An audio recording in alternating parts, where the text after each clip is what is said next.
welcome to another episode of Grove Effects, where today I'll be reviewing Bandai's 1/12 scale Stormtrooper, as basically seen from all the original trilogy movies, and pretty much the Rogue One, then you have the Rebel series and everything like that. So pretty much, yeah, this guy's been all over the place and is almost instantly recognizable as much as Darth Vader and everybody else, because I mean, look at these dudes. They're freaking awesome. So, moving on, we have on the side of the box, we already have a few scenes from here, just all of them lined up, them shooting up and everything like that, where they can't really seem to aim, although for some reason Obi-Wan seems to say that they are amazing shots and stuff, which, I mean, I guess we don't really expect that, but yeah, it's kind of hard to aim with when you have something like this on. Anyway, you have the front and the back view of the Stormtrooper, basically just doing a pose where it's just pointing like, look, enemies. Well, instead of just announcing, just go ahead and start shooting. But anyway, moving on over here, you can see that we have some soft material, such as the holster here, and then some of these little flaps there on the side there.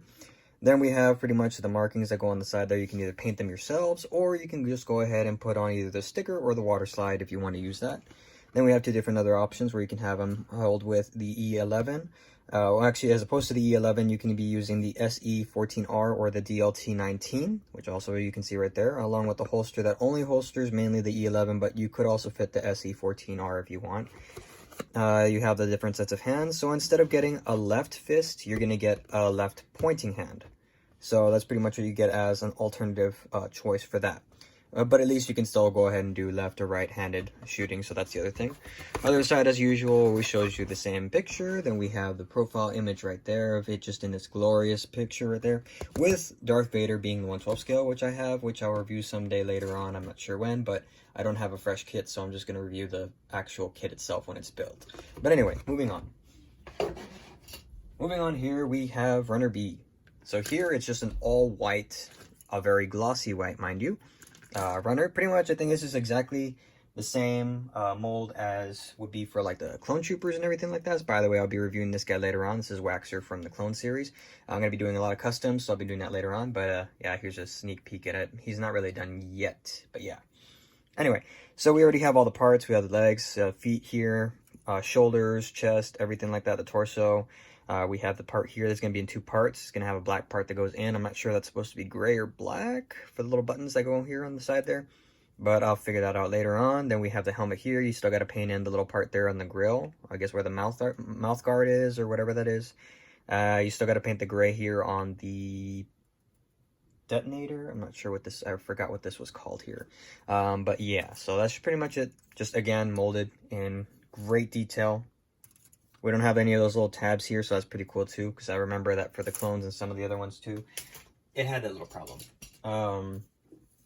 Here we have Runner A. This one's just all black. Pretty much everything is a little bit on the glossy side. We have the blasters over here. The main rifle here is in two parts, along with the little part there that can be substituted as a grip, but they never use it, of course. It's just always folded in. Then we have the main one here. Both of these two are just molded in one part. Only thing is you just got to add the barrels on there. And then this one you have to add that little, I'm assuming it's like a targeting thing. I'm not really sure what that is for, the purposes that goes on the side of the scope here. And then, of course, the mag that goes on the side of this particular rifle. Then we have the visor here, which is molded in a dark smoke transparent green.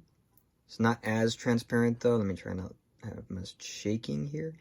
So you can kind of see from like the lighting there that is a little bit of a green color, but because of how dark it is there, you can't really notice it. And even when you plug it in into the actual like when you put in the head here, you won't even notice it's green. It looks black. I mean, actually, wait, there you can actually see a little bit of light. So that's just a little bit of green there. Let me just close my door. The dog likes to just barge in when she feels like it. And pretty soon my cats will probably do the same thing too. Interesting enough though, we actually get a little bit of a mix-up here. And we have part of the little flaps there as an alternative option. Because if I remember correctly, because I've built one before already, but this was the Luke Skywalker version, not the regular Stormtrooper. I think it gives you the option to have just like the flaps there and no holster included or anything like that, and just put the thing there. Or if you want the holster also, so it's like you have like two different variations I think you can go ahead and do, but I will refresh my memory right now as I'm reviewing. So here, of course, we have the base standard issue for just about all of the freaking Bandai kits, except for the exception of the Sand Trooper and General Grievous, and I think that might be it. Oh, and also Boba Fett. Boba Fett has a gray color instead, so that's a little different. Then we have our, dang it, I forgot the name of these things already. But anyway, we have these parts here, so we have everything just in a soft rubber plastic here, so it's all good. Putting in all the parts for the joints and everything. Standard, same exact thing that you get for the clone troopers, for the death troopers, pretty much for almost all the standard figures. This is what you get, even for the first order troopers. So this doesn't really change at all, it seems, but yeah. Moving on to the last part here, we have the decals. We have stickers, hate those, and we have the water slides. And interesting enough, I kind of wish they included these with the clone troopers.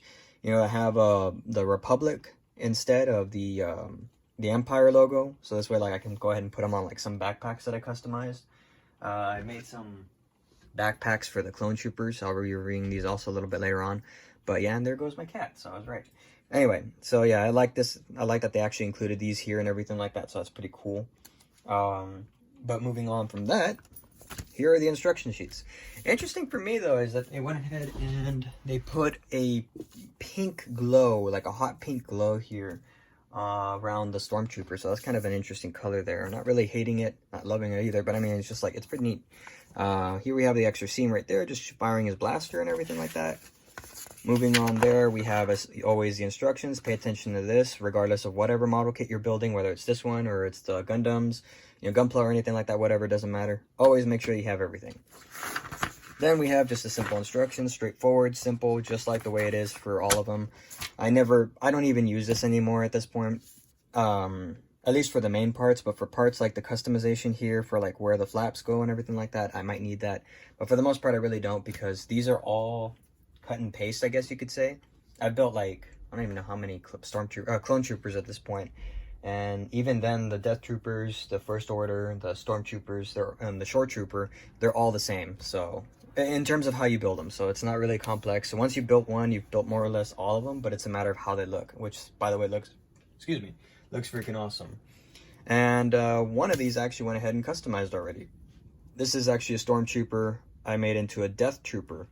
So I'll be reviewing this guy later on. In fact, he's not done yet. I'm probably going to be working a little bit more on his eye, which, by the way, moves freaky and awesome at the same time, by the way. So yeah, this will be something to show a little bit later on. But other than that, I mean, yeah.